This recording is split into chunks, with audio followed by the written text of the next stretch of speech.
Hello friends, నేనైతే ఇక్కడ అటుకులతో లడ్డూలు అయితే చేస్తున్నాను. అది ఎలా అని చూసేద్దాం. ఒక కప్పు అటుకులు, బెల్లం, నెయ్యి, యాలకులు అనమాట.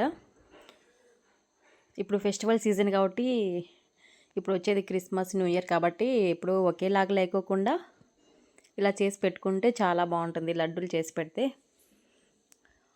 ఒక స్పూను నెయ్యి వేసాను అనమాట. తర్వాత వచ్చేసి అటుకులు వేసాను. ఇవి అటుకులు లో ఫ్లేమ్లో పెట్టుకొని వేయించుకోవాలి. కొంచెం ఎందుకంటే తొందరగా మాడిపోకోకుండా లో ఫ్లేమ్లో అయితే కొంచెం బాగా మాడిపోకుండా వస్తాయన్నమాట. ఇలా మొత్తం కలుపుకుంటూ లో ఫ్లేమ్లో పెట్టుకొని చేసుకుంటూ ఉండాలి. కొంచెం కలర్ చేంజ్ అయ్యేంత వరకు కలుపుకోవాలి. ఇది కొంచెం బ్రౌన్ కలర్లో వచ్చేసాయి. మళ్ళీ ఎక్కువ థిక్గా లేకోకుండా కొంచెం లైట్గా వేగిన తర్వాతనే తీసేసుకొని పక్కన పెట్టుకుంటే సరిపోతుంది. తర్వాత వచ్చేసి ఇవి కాసేపు ఇంకా చల్లారాలన్నమాట. వేడిగా ఉంటుంది కదా, వేడిని తగ్గిన తర్వాత నేనైతే బెల్లం ముందే తురుము పెట్టుకున్నాను. పక్కన అటుకులలో మిక్స్ చేశాను బెల్లాన్ని.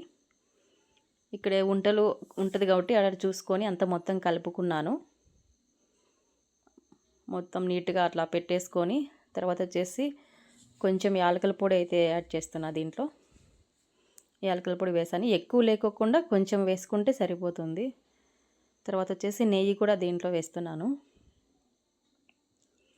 ఎక్కువ లేకోకుండా కొంచెం దాంట్లో అన్నీ మొత్తం కలిపేట్టుగా కలుపుకోవాలి.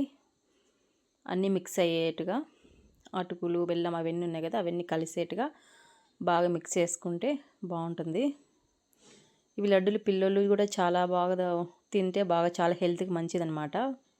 పిల్లలకు రోజు ఒక లడ్డు చేసి పెట్టినా చాలా హెల్తీగా ఉంటారు.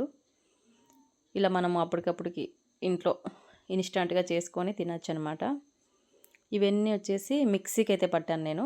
అన్నీ వేసేసి పొడి గ్రైండ్ చేశాను మిక్సీకి వేసేసి. ఇలా మొత్తం నెయ్యి మన చేతికి అప్లై చేసేసుకొని ఇలా మెల్లగా ఉంటలు కట్టుకుంటూ ఉండాలన్నమాట.